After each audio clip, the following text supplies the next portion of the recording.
Assembly پہ گفتگو ہوئی ہے اس موضوع پہ؟ آپ کی صوبائی اسمبلیاں اس موضوع پہ بولی ہیں؟ آپ کے کونسل اس موضوع پہ بولے؟ ہم تو اپنی اپنی سیاستیں، اپنے اپنے تماشے، اپنے اپنے چکروں میں لگے ہوئے.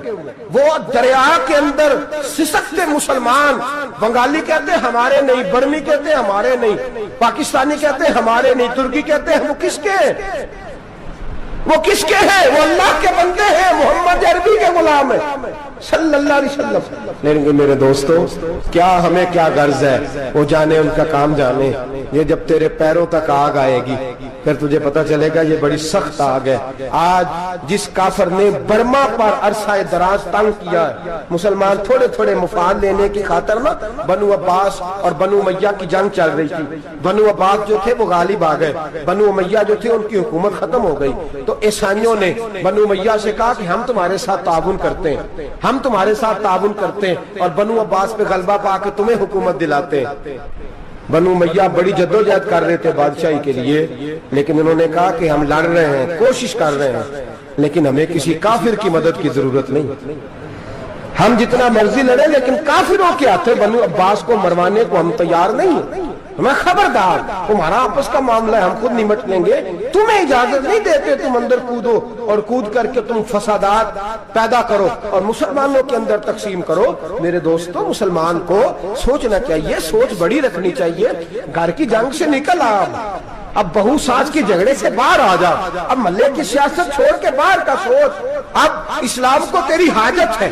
اب پوری دنیا جب مسلمان کو دیکھے نا، فیس بک یوز ہوتی ہے، اس پہ نوجوان جب اسلام کی بات کرنے لگے گا، اس پر جب بڑا اسلام کی بات کرنے لگے گا، پوری دنیا میں پیغام جائے گا کہ مسلمان اب جاگنے لگا ہے، مسلم خوابیدہ بیدار ہونے لگا ہے، اب اس کی آنکھیں کھلنے لگی ہیں، اب یہ اپنے مذہب کی بات کرتا ہے، اب یہ اپنے ملک سے، صوبے سے، برادری سے نکل کر بولتا ہے. اب یہ کہتا ہے کہ بازو تیرا توحید کی قوت سے قوی ہے، اسلام تیرا دیس ہے، تو مصطفی ہے. اب یہ بڑی سوچ رکھتا ہے، اب یہ عالمی بات کرتا ہے.